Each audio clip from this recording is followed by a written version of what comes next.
안녕하세요. 오늘 이 아침에 함께 나와 하나님 앞에 기도하시는 성도님들을 환영합니다.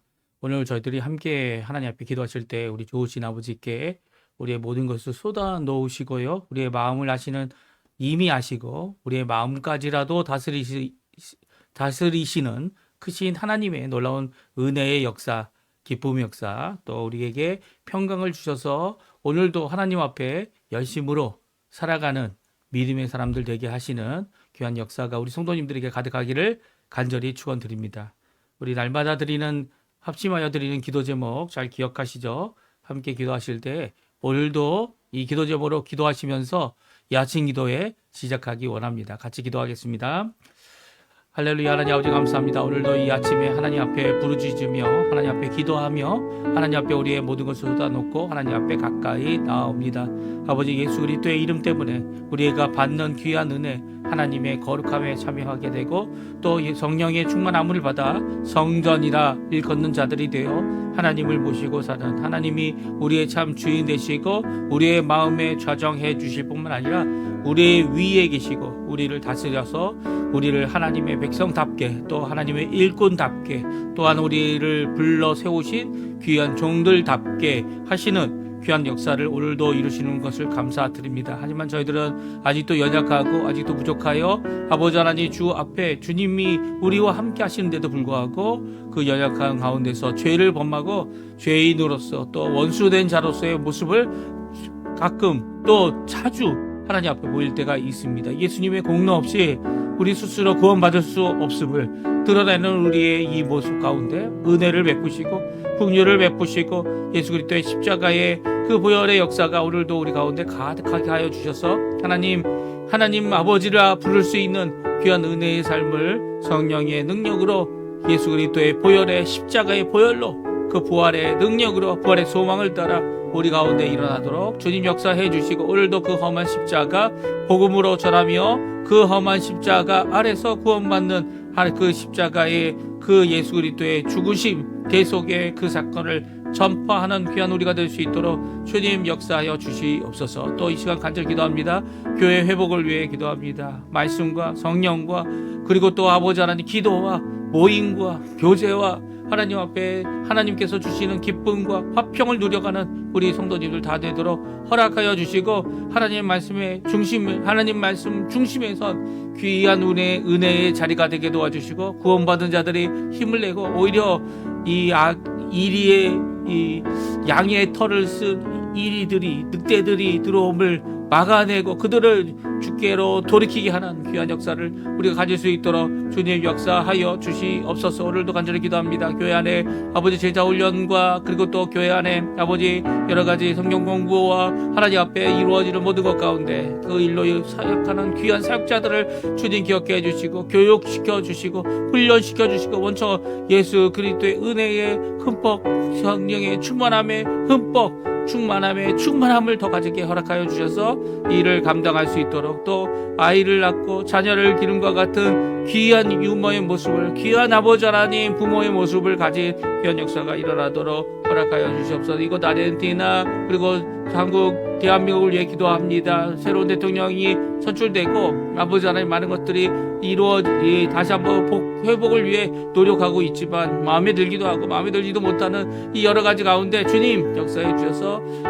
그곳에 우리 조국 대한민국에 지금도 기도하고 있는 우리 한국교회를 통해 또 우리 그리스도인들을 통하여 아버지 하나님 정말 하나님이 원하시는 귀한 변화의 역사 대한민국의 진정 하나님의 자유함과 하나님의 주시는 귀한 복음의 역사가 가득할 수 있도록 도와주시고 북한과의 자유평화 통일이 곧 이루어지도록 주님 역사하여 주시옵소서. 우리 이곳 아르헨티나도 주님 아버지 하나님 변화를 위하여 부흥과 신앙 회복을 위하여 아버지 하나님 주님 앞에 몸부림치고 있습니다. 이 모든 것 가운데 함께해 주셔서 진정한 변화, 진정한 회복, 진정한 아버지 주님께 돌아옴이 이 아르헨티나에 있게 도와주시고 아버지 안에 세상적인 방법이 아니라 하나님께서 하셨다, 하나님께서 붙들어 주신다, 하나님께서 인도하신다, 하나님의 통치가 임하는 귀한 역사가 있도록 허락해 주실 뿐만 아니라 여기 있는 한인교회, 한인교포교회, 한인교포청년, 한인교포사회를 주님 지켜주셔서 아버지 하나님 주님 앞에 귀 쓰임받는 빛과 소금의 역할을 감당하는 아버지 저희들 될 수 있도록 인도하여 주시옵소서.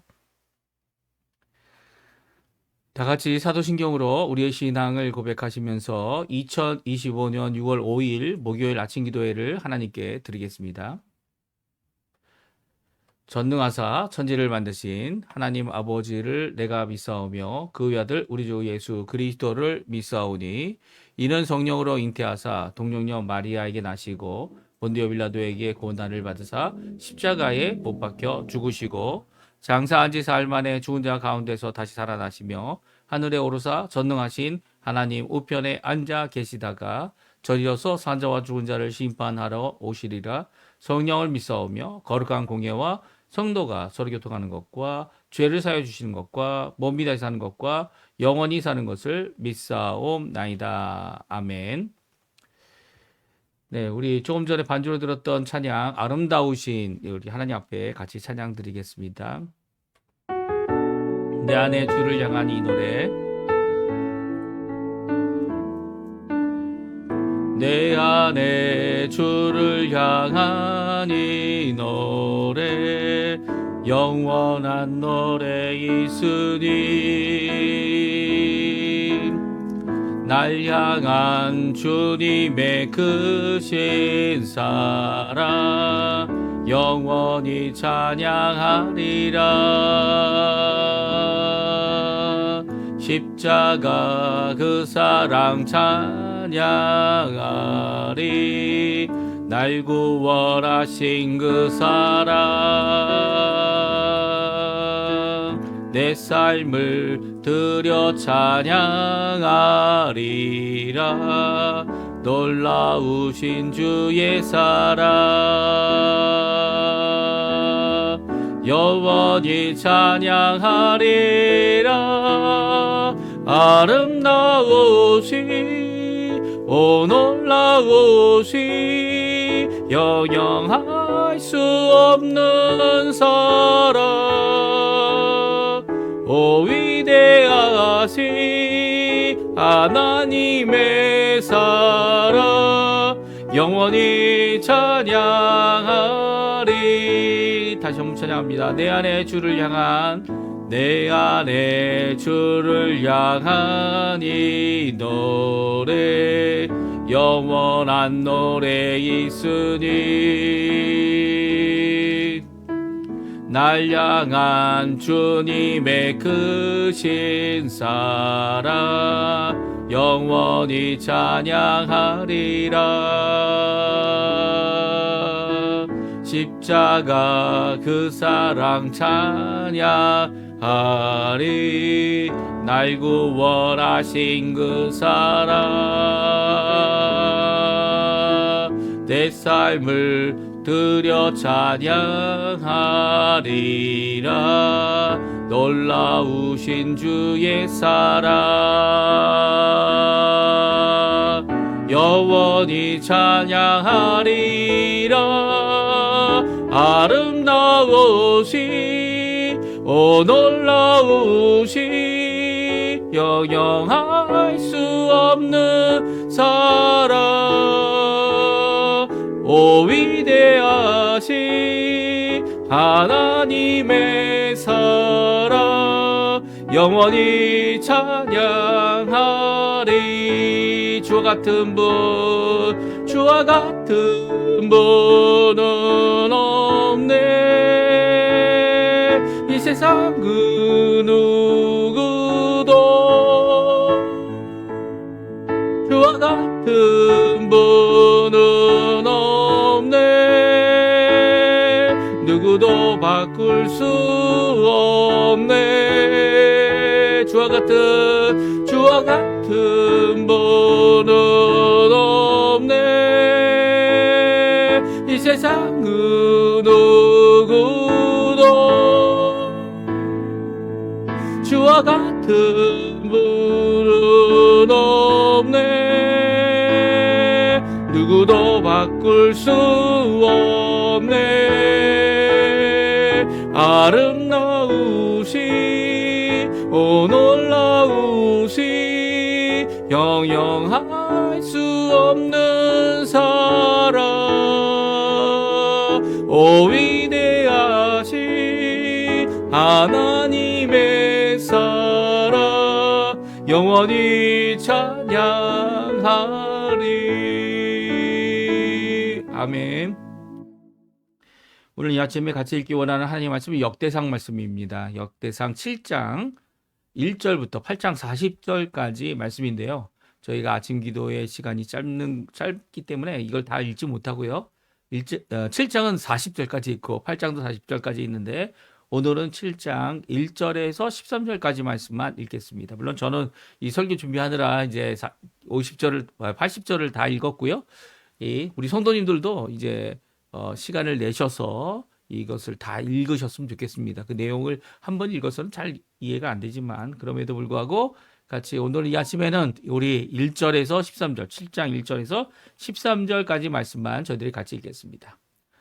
우리 화면에 나오고 있는데요. 1절부터 있습니다. 이사갈의 아들들은 돌라와 부하와 야숲과 시므론 네 사람이며 돌라의 아들들은 우시와 르바야와 여리엘과 야메와 입삼과 스무엘이니 다 그의 아버지 돌라의 집 우두머리라. 대대로 용사이더니 다윗 때에 이르러는 그 수요가 22,600명이었더라. 우시의 아들은 이스라히야요. 이스라히야의 아들들은 미가엘과 오바댜와 요엘과 이시야 다섯 사람이 모두 우두머리며 그들과 함께 있는 자는 그의 계보와 종족대로 능히 출전할 만한 군대가 36,000명이니 이는 그 처자가 많기 때문이며 그의 형제 이사갈의 모든 종족은 다 용감한 장사라. 그 전체를 계수하면 87,000명이었더라. 베냐민의 아들들은 벨라와 베겔과 여디아엘 세 사람이며 벨라의 아들들은 에스본과 우시와 운니엘과 여리못과 일이 다섯 사람이니 다 그 집의 우두머리요 큰 용사라. 그 계보대로 계수하면 22,034명이며 베겔의 아들들은 스미라와 요아스와 엘리에셀과 엘료에네와 오므리와 여러못과 아비야와 아나돗과 알레메이니 베겔의 아들들은 모두 이러하며 그들은 다 그 집의 우두머리요 용감한 장사라. 그 자손을 계보에 의하여 계수하면 22,200명이며 여디아엘의 아들은 빌하니요 빌한의 아들들은 여우스와 베냐민과 에훗과 그나아나와 세단과 다시스와 아이사할이니 이 여디아엘의 아들들은 모두 그 집의 우두머리요 큰 용사라. 그들의 자손 중에 능히 출전할 만한 자가 17,200명이며 일의 아들은 숫빅과 후빔이며 아헬의 아들들은 후심이더라. 납달리의 아들들은 야시엘과 구니와 여설과 살룸이니 이는 비라의 손자더라. 아멘. 오늘 이 아침에 함께 나와 하나님 앞에 기도하시며 간구하시는 우리 성도님들에게 오늘도 우리와 함께 하시고 오늘도 우리의 기도에 기울이시며 우리의 마음의 소원을 이미 아시고 계신 우리 좋으신 아버지, 우리 하나님 아버지 앞에 예수 그리스도의 이름으로 우리 구주 예수 그리스도께서 약속하신 말씀대로 모든 것을 다 쏟아놓고 믿어 의심치 아니하는 또한 그 응답을 주실 그 하나님으로 기쁨을 누리시는 우리 성도님들 다 되시기를 간절히 축원드립니다. 우리가 계속해서 역대상 말씀을 같이 읽고 있고요. 오늘은 7장과 8장 말씀을 같이 생각해보는 귀중한 이 짧은 시간 되었으면 하는데요. 이 시간 동안 하나님의 말씀이 어떠한지를 우리에게 주시는 이 계시의 말씀, 예언의 말씀, 또 우리에게 이 66권이란 하나님의 말씀을 완성하시기 위하여 하나님께서 쓰신 영감이라고 하죠. 하나님의 감동하심, 성령을 통해 주시는 감동하심이 어떠한 것인지를 우리 함께 살펴보면서 오늘 이 말씀, 이 나머지 지파들의 계보, 몇 지파입니까? 6지파죠. 6지파의 계보에 나와 있는 귀한 말씀을 함께 살펴보는 이 시간이 되었으면 합니다. 특별히 오늘 7장에 이 나머지 지파들의 계보가 아셀까지 이렇게 이르러서 있습니다. 그렇죠? 이 나머지 이전에는 몇 지파가 있어야 되죠? 또 6지파가 있어야 되는데 이전엔 5지파만 언급하고 있는데요. 이 6지파 그리고 이렇게 계산해 보면 이 6지파 그러면 또 6지파여죠. 그리고 아들도 아들이 12 그쵸. 12아들이어야 되는데 여기 나온 지파들은 아들을 명칭했던 것과는 좀 다르게 또 한 지파는 아예 언급도 없는 그런 모습을 보여주고 있습니다. 특별히 우리 역대상 2장 1절과 2절에 이스라엘의 아들들이 이러하니라고 하여서 이스라엘의 아들들의 이름을 이렇게 기록하고 있는데요. 거기에서 오늘 본문에 나와 있는 것이 이사갈부터 시작하여 이사갈부터 아셀까지입니다. 그런데 여기에 빠져 있는 지파가 단지파가 빠져 있습니다. 우리 조금 전에도 이제 여기에 보면 단지파가 빠져 있고요. 또 하나는 스불론도 빠져 있는 것 같아 보입니다. 그렇죠? 스불론 단지파. 그리고 또 요셉이라는 지파의 이름 대신에 뭐가 들어왔죠? 두 지파가 들어왔죠. 그것은 므낫세와 에브라임입니다. 요셉의 두 아들, 그 두 아들이 이 지파가 지파가 돼서 이렇게 나와 있고요. 이렇게 스불론과 단지파가 빠진 가운데 기록되어져 있는 이 모습은요.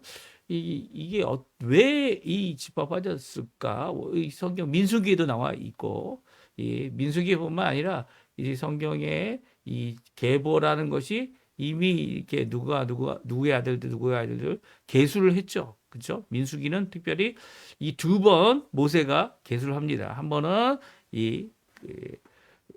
출애굽 후에 계수를 하고요. 이제 40년 광야 생활 후에 또 계수를 합니다. 하나님께서 명령하셔서 인구조사를 2번 하게 되는데요. 2번 다 이런 누가 많아지고 누가 적어지고 그런데 별 차이 없었어요. 별 차이 없었고 오히려 40년 광야 생활 동안 하나님께서 보존하시고 지켜주셨다. 물론 이제 40년 광야 생활 동안 첫 번째 출애굽의 1세대들은 다 죽었죠.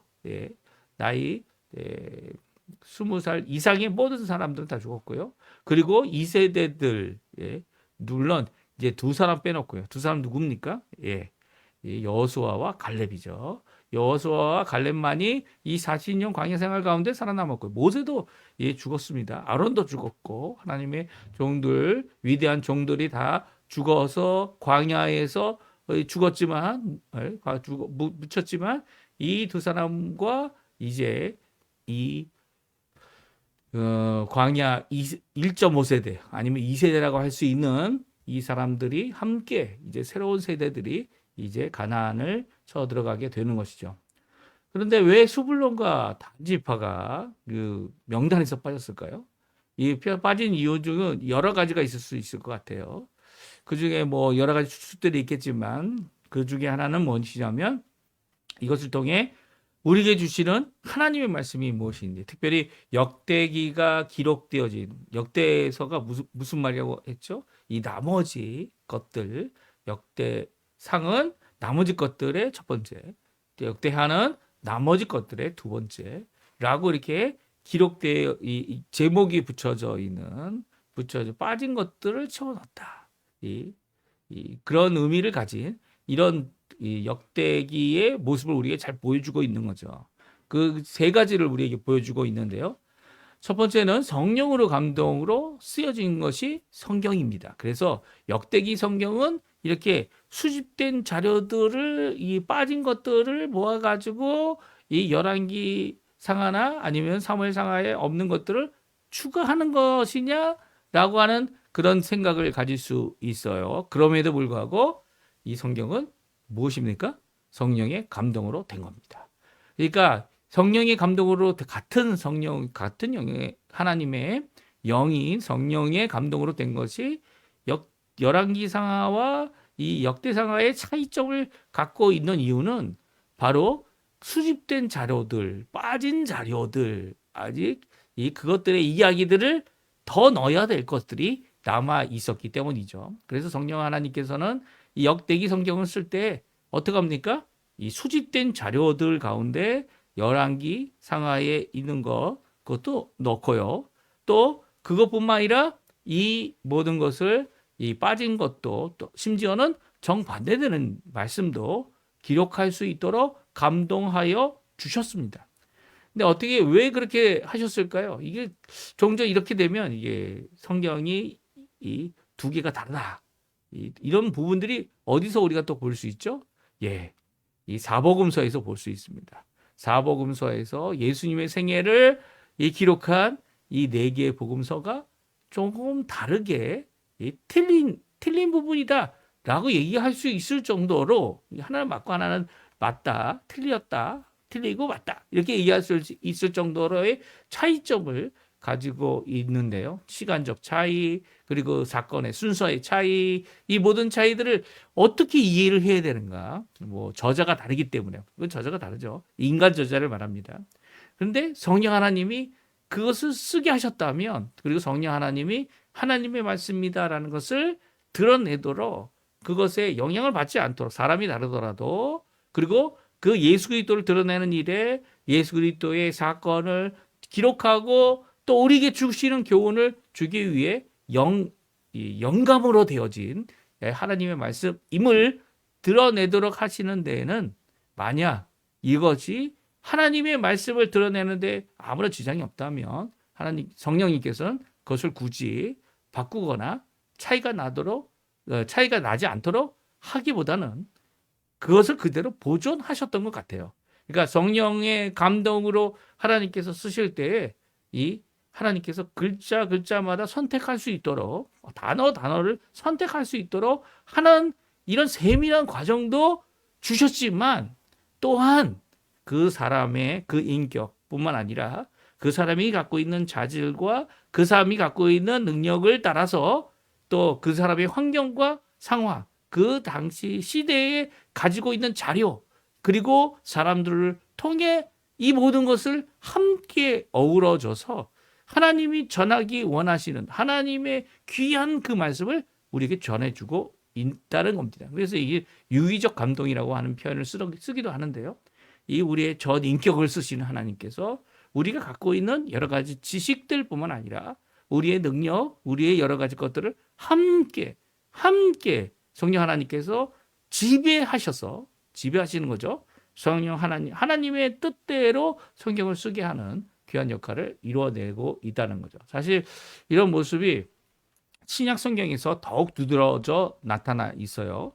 왜 그러냐면 신약 성경에 보게 되면 이 성경 말씀 성경에서 쓰고 있는 이 단어들이 이게 일반적인 단어가 아니에요. 왜 그러냐면 그 당시에 쓰던 이 언어가 있는데 그 당시에 있던 문헌들 언어들 특별히 고대 헬라어 그렇죠. 그리스의 철학의 뭐라고 해요? 그 중심을 이루게 한 이 언어입니다. 이 고전 헬라어라고 하는 그 언어의 의미를 가지고 있는 단어들이 아니고요. 조금 의미가 다르다. 그래서 많은 사람이 그 외에 이런 의미를 갖고 있는 전혀 다른 이 헬라어를 쓰고 있느냐. 아주 다른 건 아니지만 그럼에도 불구하고 그 차이가 많이 나는 헬라어를 쓰고 있느냐. 그래서 성경 헬라어는 아주 특별한 헬라어라고 이야기하기도 했고요. 심지어는 성경에 쓰여진 헬라어는 하늘에서 하나님께서 성령 하나님을 통해 계시하여 쓴 새로운 헬라어다 이렇게까지도 이야기했습니다. 그래서 이 헬라어로 쓰여진 이 성경의 이 독특성 때문에 이 고전 헬라어와 다른 의미를 갖거나 다른 쓰임을 갖거나 하는 이 모습 때문에 이런 주장을 하게 됐는데요. 그게 이제 고고학을 통해서 이 증명이 됐죠. 어떻게 증명이 됐습니까? 이 이집트에서 서류가 나왔습니다. 고고학자들이 그 당시에 쓰던 파피루스 이 갈대 나무로 만든 여러 가지 문서들 이 문서들 가운데 이 문서들에 쓰여진 이 계약서라든지 매매 증명서라든지 이런 것들이 어떻게 됩니까? 그 당시 예수님 당시에 썼던 그 지역의 헬라어다라는 것을 증명해냈어요. 그것을 코이네라고 하는 이름을 주었는데요. 이 코이네는 그 당시 상업과 생활 가운데에서 평민들이 쓰던 헬라어였다는 거죠. 그래서 모든 사람이 성경을 읽을 수 있도록 이제 만약 그 당시에 쓰던 헬라어를 아닌 고전 헬라어, 철학적인 헬라어 이런 거 썼다면 아무도 이 성경이 어려워서 읽지 못했겠지만 그게 아니라 그 당시에 쓰던 서민적인 헬라어를 써서 성경이 기록되어졌다라는 것을 증명해 냈습니다. 그러니까 하나님께서 성령의 감동으로 그 당시 그 1차 독자라고 할 수 있죠. 1차 독자가 되는 사람들이 이해하고 사람들이 깨달으며 그 사람들에게 전할 수 있도록 성경 말씀이 계시되고 그 감동 가운데서 이 인간 저자들이 다 기록하여서 하나님의 말씀을 기록하여 남겨둔 것이라는 거예요. 그래서 성경 66권이 모두 다 이런 의미에서 하나님께서 주신 귀한 이 계시의 말씀을 인간 저자가 함께 그 사람들이 읽을 수 있는 언어로 그 단어와 그 말과 그 모든 것을 통해 전해주고 있는 것이다 라고 말씀해주고 있어요. 그러니까 성령의 감동함 아래, 그렇죠? 감동함에 저촉이 되지 않아야 되는 거죠. 인간 저자가 자신의 욕심, 자신의 죄악, 자신의 어두움이 아니라 성령 하나님의 밝고 그리고 충만하심과 온전하심으로 하나님의 말씀을 적어 우리에게 줄 수 있도록 하나님께서 이 모든 것을 다 쓰셨다는 거예요. 그래서 역대기 성경은 수집된 자료들이 있었다는 거예요. 이 열왕기상하나 아니면 거기서도 열왕기상에서도 얘기하죠. 뭐냐면 이 역대기라고 하는 아니면 이 왕들의 기록이라고 하는 그런 책들이 있다. 거기에 보면은 그 내용이 있다라는 것을 거기서도 언급합니다. 그러니까 이런 언급된 내용들 외에 여러 가지 내용들을 역대 성령이 기록하고 있다는 것을 우리에게 잘 말씀합니다. 그래서 오늘 본문도 좀 차이점이 있어요. 7장에 보게 되면 베냐민의 아들들이 몇 명이라고요? 3명이다 이렇게 얘기합니다. 근데 8장에 가면 베냐민이 낳으면 베냐민이 물론 자기가 낳은 건 아니죠. 남자가 낳은 건 아닌데도 불구하고 낳았다는 표현을 쓰면서 5사람을 이야기합니다. 벨라는 똑같은데 둘째 아들부터 이름도 달라요. 아스벨, 아하라, 노하, 라바입니다. 그러니까 여디아엘과 베겔은 어디를 갔고 여기에 4명의 다른 사람의 이름이 기록되고 있는지 이렇게 반복되고 있는데 7장과 8장이 베냐민 지파에 대해 반복하고 있는데 반복하고 있는 게 아니라는 거죠. 이 두 계보가 다른 것을 기록하고 있는 겁니다. 그러니까 왜 두 계보가 그 당시에 역대기 상하를 쓸 때에 왜 차이가 있었냐면 이들이 이 바벨론으로 포로로 잡혀간 거 아닙니까? 그리고 나서 포로로 잡혀간 그들이 아무것도 가져가지 못했겠죠. 거기서 이제 자기들의 조상과 계보와 이런 것들을 다시 한번 만들고 돌아왔을 때 아니면 돌아와서 계보가 없는 경우도 있었어요. 예를 들어서 납달리 같은 경우는 7장 13절 이 한 구절인데요. 납달리의 아들들은 몇 명이라고요? 4명이에요. 4명. 야시엘, 구니, 예셀, 살루이니, 비라의 손자다라고 하는 이 구절밖에 없습니다. 이게 성경을 인용했으리라 저는 생각이 되고요. 납달리의 아들들에 대한 것이 민수기에도 있는데도 불구하고 혹시 이 납달리에 대한 자손이 이것으로만 확실시 되어지는 이런 모습을 갖고 있는 거 아닌가? 그 당시에 기록이 이것밖에 없는 것 아니었나 하는 생각도 들게 하는 구절이기도 합니다. 심지어는 제가 말씀드린 대로 수불론과 이 두 지파, 단지파 같은 경우는 사사기 시대 때 없어진 지파 중에 하나죠.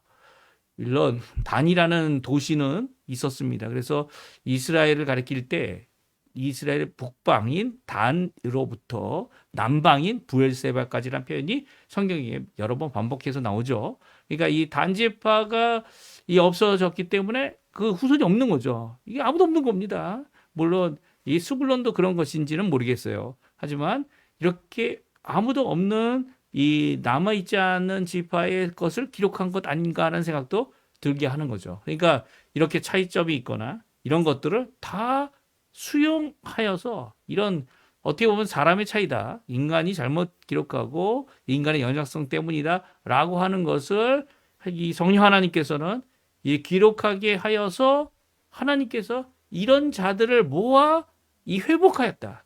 이 바벨론으로부터 포로 생활로부터 70년 포로 생활 뒤에 돌아오게 하셔서 함께 예루살렘을 재건하고 성전을 건축하며 또 하나님 앞에 나아오는 귀한 하나님의 백성 되도록 하셨다는 것을 오늘 성경을 통해 역대기를 통해 우리에게 말씀해 주고 계신 겁니다. 그러니까 역대기가 성경이냐 아니냐 왜 이렇게 틀린 부분을 그냥 그대로 적어 놓았느냐 이 모든 것들이 우리에게는 성령 하나님께서 충만케 하셔서 성령의 영감으로 감동으로 쓰여진 것은 전혀 변하진 않지만 그럼에도 불구하고 이렇게 모아서 기록할 수 있도록 했던 선제 작업이나 아니면 재료들이 이미 전에 문서가 있었음을 우리에게 잘 말씀해 주시고 계시죠.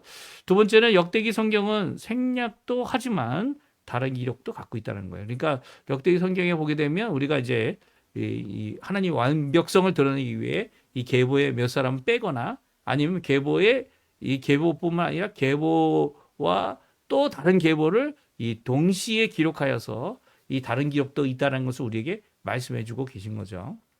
그리고 마지막 세 번째는요. 역대기 성경은 쓰여진 시대에 주시는 말씀이었다는 거예요. 그러니까 이제는 이미 이 바빌론 70년 바빌론 포로 생활을 다 돌아가지 못했죠. 수르바벨 때 첫 번째로 돌아왔고요. 그리고 에스더와 이 모르드게가 남아 있기도 했고요. 거기서 또 두 번째 에스라가 또 데려오고요. 그리고 또 세 번째 이 느헤미야가 데려와서 심지어 네 번째도 돌아온 것이 있다. 성경에 기록되어 있지는 않았지만 이렇게 추정하는 역사학자들도 있습니다. 그러니까 세 번 그들이 포로로 잡혀갔고 세 번 포로에서 돌아오는 귀한 역사가 기록되어져 있는 것이죠. 이렇게 돌아오는 기간 동안 쓰여진 것이 역대기 성경이라면 그들에게 주시는 와봤더니 진짜 허허벌판밖에 없고 이 남아있는 자들도 없고 심지어는 물론 남아있는 자들이 있었죠. 이 시몬 지파들이라든지 이런 지파들이 이 오히려 다른 곳에 가서 이 자리 잡고 세일산에도 자리 잡은 이런 이 후손들이 그 잔존하는 남아 있었던 구루터기 같은 사람들이 있었다라는 기록도 성경에 분명히 있었습니다. 우리가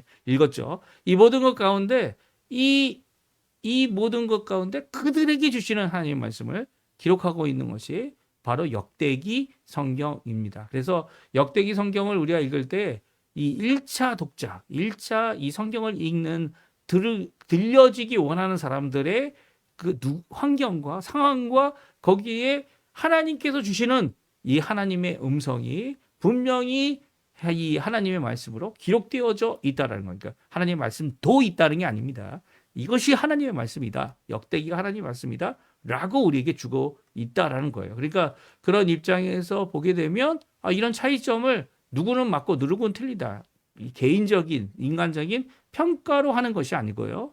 이것을 하나님께 맡기고 하나님 앞에 이런 것들을 다 기록하여 성령의 충만한 가운데 감동 가운데 성경을 기록하고 있다. 이렇게 볼 수 있어요.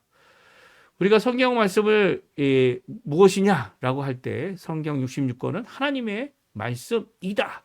하나님께서 계시하시고 하나님께서 성령의 감동으로 된 것이다 라고 하는 것이 디모데후서 3장 15절 17절에 나와 있는 말씀인데요. 우리 한번 같이 읽어보고 저희 합심하여 기도하시면서 오늘 그 말씀 우리에게는 왜 하나가 아니고 여러 개냐 틀린 부분이 있지 않냐 라고 하는 이런 부분 가운데 오히려 성령 하나님 앞에 정말 우리가 갖고 있는 것들을 그대로 드러냈던 그 당시에 이 하나님의 계시된 말씀 그 말씀을 저희들이 하나님께 의존하여 하나님 앞에 믿음으로 받고 또 하나님 원하시는 그 뜻을 이루어내는 귀한 우리 성도님들 다 되셨으면 합니다. 우리 한번 같이 읽어볼까요? 디모데후서 3장 15절에서 17절까지 말씀 같이 읽어보겠습니다.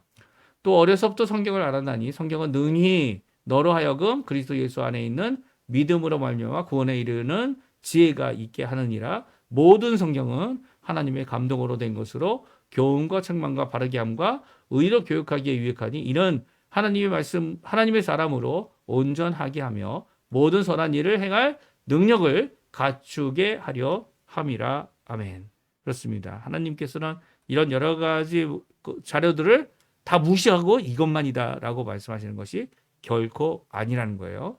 오히려 하나님께서는 이런 차이점, 이런 다른 점, 이런 모습들을 그냥 드러내셔서 이런 차이점을 갖고 있는 사람들이 함께 모여 하나님이 원하시는 귀한 공동체를 이루고 또 그 각 개인별의 차이에도 불구하고 하나님의 말씀, 하나님의 감동, 하나님의 성령 안에서 함께 일하는 자들이 되도록 하기 원하시는 것이 하나님이십니다. 그러니까 우리를 이 한몸 되게 연합되게 하시는 귀한 역사를 오늘도 이루시는 것이 이 성경에도 이렇게 드러나 있는 거죠. 드러나 있고 또 모든 성경이 하나님의 감동으로 되었다라는 이 고백이 바로 우리의 고백이 되어야 함을 오늘 성경은 우리에게 분명히 말씀해 주고 계세요. 오늘 이 말씀 기억하시면서 하나님 앞에 기도하시는 귀한 시간 되시고요. 또 오늘도 그 말씀을 의지하여서 우리의 특별한 모습, 우리를 뭐 똑같이 만드신 게 아니라 우리의 이 개성적이고 이 좋은 모습들을 또한 하나님께서는 쓰시고 또 온전히 이루신다는 것, 이 성경을 통해 우리에게 주시는 교훈 잘 받고 또 하나님 앞에 열매를 맺혀드리는 귀한 우리 성도님들 다 되시기를 간절히 축원드립니다. 우리 합심하여 기도하시면서 우리 아침 기도에 마치도록 하겠습니다. 같이 기도하겠습니다. 할렐루야. 하나님 아버지 감사합니다. 오늘도 귀한 하나님의 말씀, 우리 성경 말씀을 통하여 우리에게 주시는 귀한 교훈을 함께